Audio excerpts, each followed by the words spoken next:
Salut à tous, aujourd'hui on se retrouve pour une nouvelle vidéo et comme la semaine dernière, vous avez décidé de parler du coronavirus. C'est parti pour un nouveau décryptage.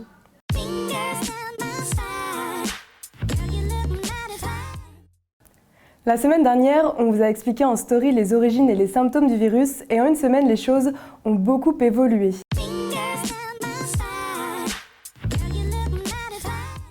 À l'heure où cette vidéo est tournée, le gouvernement chinois recense près de 10 000 personnes atteintes par le coronavirus.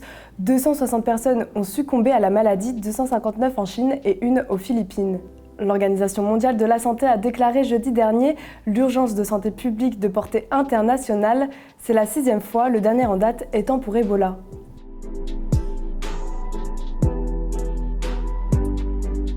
L'urgence de santé publique de portée internationale est une déclaration de l'OMS. Elle intervient lorsqu'un événement extraordinaire constitue un véritable risque pour la santé publique dans plusieurs États, notamment propagation internationale, et qu'il peut requérir une action internationale coordonnée. En bref, une épidémie qui se transforme en pandémie, c'est-à-dire qui s'étend sur une large zone géographique, comme c'est ici le cas avec le coronavirus. Après cette annonce, beaucoup de pays ont pris leurs précautions comme la France où 6 cas ont été recensés. On le rappelle, 5 touristes chinois et un médecin français qui est entré en contact avec un des patients atteints.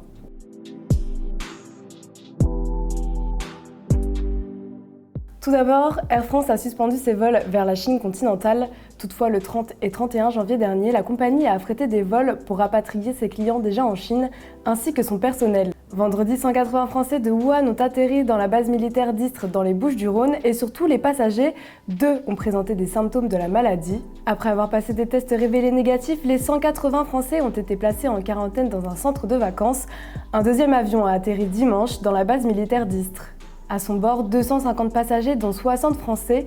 Aucun ne présentait des symptômes du virus. Ils ont été placés en zone de quarantaine.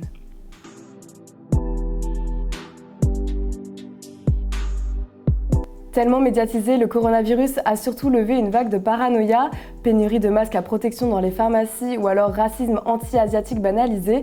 Sur les réseaux sociaux, les personnes touchées par ce racisme ordinaire s'indignent avec un hashtag « Je ne suis pas un virus ». Le coronavirus a vu une libération d'une parole raciste. Par exemple, on a pu voir une femme se faire éjecter du train pendant les grèves sous prétexte qu'elle était asiatique et potentiellement porteuse. On a vu un père de famille dire à son enfant de ne pas s'approcher de telle personne asiatique, ou un prof qui, se plaignant d'avoir un peu de tout, faisait le lien avec le coronavirus du fait qu'il avait 3 élèves asiatiques dans la classe.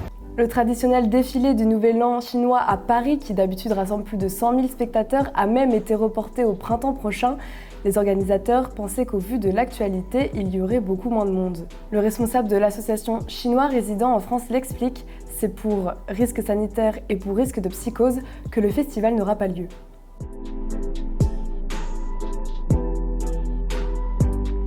L'impact du virus reste tout de même minime. Pour l'instant, son taux de mortalité est à 2%. C'est bien moins que le virus du SRAS. Il reste tout de même un peu plus contagieux que la grippe. Merci à tous d'avoir suivi cette nouvelle vidéo décryptage, en espérant que vous en avez appris un peu plus. Et on se retrouve très bientôt sur QCM pour décrypter l'actualité.